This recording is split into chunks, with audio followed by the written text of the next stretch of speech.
everybody, welcome back to another episode of Weathering Autism. I'm so glad you joined me here today. There's a lot going on in our country, protesting and rioting, and some would say for good reason. I would say that things were bound to come to a head at some point. Now, I said I didn't intend to make this a political video, and that's still certainly not my intent.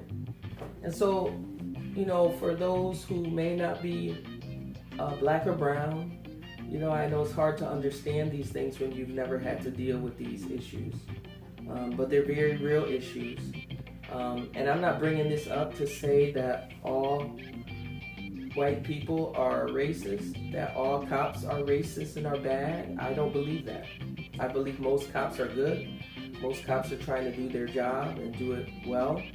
And I agree with that last stat that, when these things do happen, when these bad apples are exposed and some fatality comes to someone who's African American or Hispanic or some other minority, it makes it hard for everybody else who's trying to do their job and trying to do their job well and with integrity.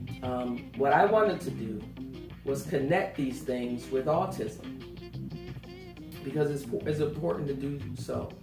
I mentioned in my live stream on Friday that a young woman named Joy F. Johnson, this is very weighty on her heart, about what has happened in our community with people who are autistic in general. Definitely people are autistic in general, but people who are African American or a minority and have autism. I've come across two stories that when I heard of them, it broke my heart. Let me tell you about them. Matthew Russian is a 19-year-old black young man with ADHD and autism. He's a college student. And one day he drives his friend to urgent care during a blizzard. On the way back, he's in a single car accident and he ends up in a coma with a traumatic brain injury, 2 collapsed lungs, and severe bleeding around the brain. Despite the odds though, Matthew receives a miracle. He survives. They didn't expect him to survive that accident. But although he survives, added to the ADHD and the autism, he now has PTSD and this traumatic brain injury that affects everything that he does.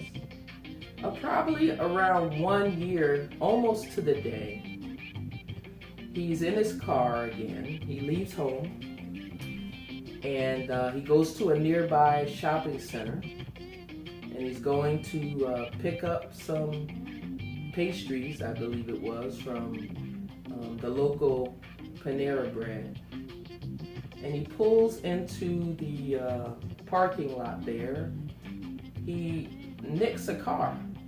Because of what he went through the year before, that PTSD kicks in and he's having an extreme meltdown. He's freaking out and he takes off. He says, I have to turn around. I have to go back. I can't just leave the scene like this. He's in his car. He's doing his breathing exercises to kind of calm himself down. And so he makes a U-turn on his way back and he hits another car. And unfortunately, there's a 72-year-old man in the car and he's seriously injured. So someone who witnessed the accident, he gets out of his car and he's screaming at him. Screaming. Did you want to bleep and kill yourself? So Matthew is hearing these words from this irate observer and he's repeating what he's saying. Trying to kill myself. Now, those of you out there who have children with autism or know someone with autism knows that's echolalia, and that's where, especially in extreme situations, where emotions are high and, who knows what's going on the inside. He's just can't get control of his emotions, and he's just repeating what this man says. So by the time the police show up on the scene, that's what he's saying. I'm trying to kill myself. They use that against him. And he was sentenced to 50 years for second-degree attempted murder. And he wasn't even trying to attempt to murder someone. So he was given 50 years with 10 that he had to serve. And so there's this movement going on right now to free Matthew because of his autism and how that could be misinterpreted. It's a very scary thing.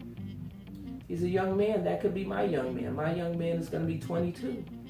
Neil Latson was 18 years old. He was sitting outside a library in a Virginia neighborhood waiting for it to open. And then a call was made. It was made to the sheriff's department. It was about 8:30 in the morning, and suddenly it didn't matter that Latson was a special education student with autism who liked to take long walks by himself and saw the library as some kind of a social outlet. The caller just reduced him to a suspicious male, possibly in possession of a gun. The sheriff's office would later determine that the caller had never seen a gun, but by then it was too late. It was in the media, that this young man had a gun. They showed his mugshot. He was an African-American teenager.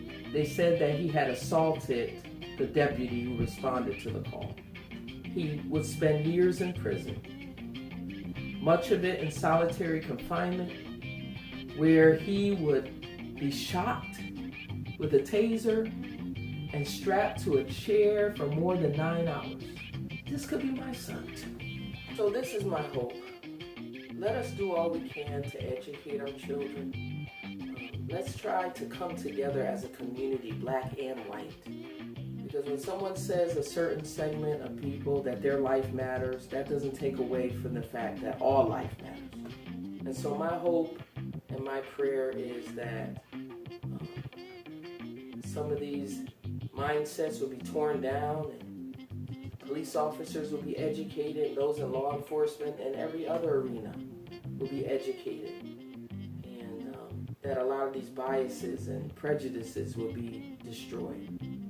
That is my hope, my prayer, my desire, and I hope it is yours too. Thank you again for tuning in to Weathering Autism.